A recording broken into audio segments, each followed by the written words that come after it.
America में आए Helen चक्रवात से 5 राज्यों में अब तक 49 लोगों की मौत हो गई है। अमेरिकी मीडिया हाउस CNN के मुताबिक तूफान की वजह से आए बवंडर और बाढ़ में कई घर ढह गए।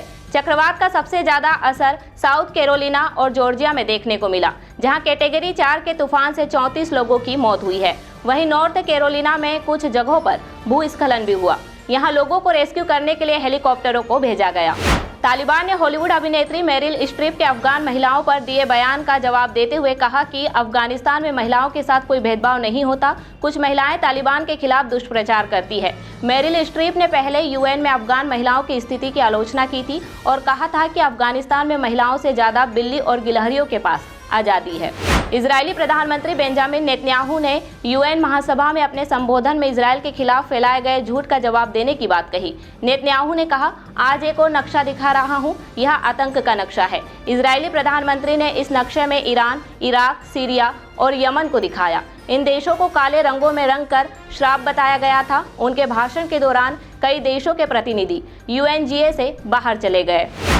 बेंगलुरु की स्पेशल कोर्ट ने 27 सितंबर को वित्त मंत्री निर्मला सीतारमण के खिलाफ इलेक्टोरल बॉन्ड्स के जरिए जबरन वसूली के आरोप में FIR दर्ज करने का आदेश दिया। जनाधिकार संघर्ष परिषद के आदर्श अय्यर द्वारा की गई शिकायत पर अदालत ने तिलक नगर पुलिस स्टेशन को यह निर्देश दिया। मामले की अगली सुनवाई 10 अक्टूबर को होगी।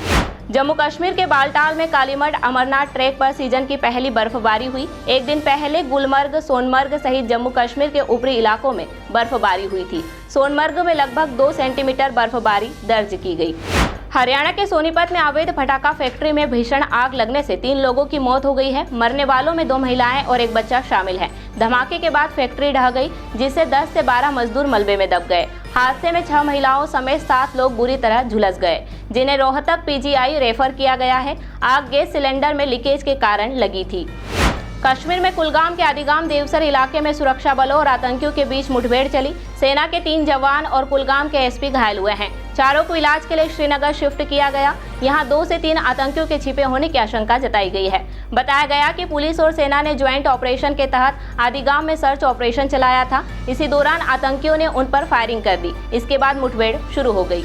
भोपाल में ED ने सेंट्रल बैंक ऑफ इंडिया के असिस्टेंट मैनेजर बसंत पावसे पर मनी लॉन्ड्रिंग का केस दर्ज किया है। आरोपी लोन देने के नाम पर रिश्वत लेता था और अपनी पत्नी और बेटे के नाम पर अवैध इन्वेस्टमेंट किया।